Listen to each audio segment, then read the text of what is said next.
Ceci est un feuilleton politique dont l'équipe Biden aurait volontiers fait l'économie. Habituellement, en vitesse de croisière, l'aide américaine à l'État israélien est incluse dans le budget de l'État. Elle est votée en tant que telle. Cette année, il y a eu un couac. Des législateurs du camp démocrate, donc du camp présidentiel, ont estimé qu'il fallait faire une différence entre, d'une part, les comptes de la nation et, d'autre part, l'aide à un pays ami, Israël. Là, une corde politique sensible a été touchée, même si le président Biden ne sera jamais le président Trump. Le lien entre les États-Unis et Israël est indéfectible. Tel Aviv a donc suivi l'affaire avec beaucoup d'attention, voire d'inquiétude à la fois pour le signal politique, mais également le montant de l'aide, 1 milliard de dollars pour soutenir Iron Dome, le système de protection antimissile des Israéliens. C'est lui qui protège contre les tirs de roquettes, donc potentiellement les tirs de missiles.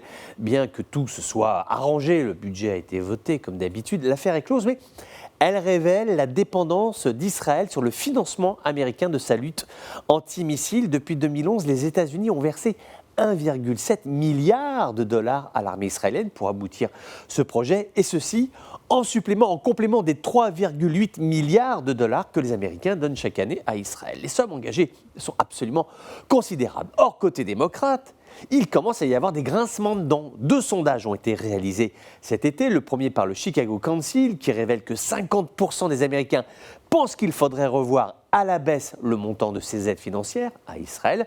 Également, ce sondage de Brookings qui donne 2 chiffres. 40% des Américains sont favorables à des sanctions contre la politique de colonisation israélienne en Palestine. Et ce sondage passe à 56% lorsqu'on pose la question à des militants du Parti démocrate, qui est tout de même le parti du président au pouvoir. Alors, prenons soin de ne pas suranalyser ces chiffres. Encore une fois, le lien est solide entre les 2 pays, mais il y a des éléments de nuance qui apparaissent et qui sont nouveaux, qui touchent directement à la sécurité d'Israël, puisque Iron Dome, ce système antimissile, est le cœur de défense aujourd'hui du pays, avec le renseignement, va-t-on dire, certainement beaucoup plus que l'arme nucléaire, qui ne sera presque jamais utilisée, peut-être même jamais, puisque Israël en fait la guerre dans un mouchoir de poche. Iron Dome est l'outil de protection contre les tirs des factions palestiniennes et des groupes pro-iraniens qui opèrent dans la sous-région. Alors, bien évidemment, sans l'aide américaine, Israël aurait trouvé des fonds, aurait trouvé les moyens de financer ce programme, mais tout de même, ça n'aurait pas été la même chose.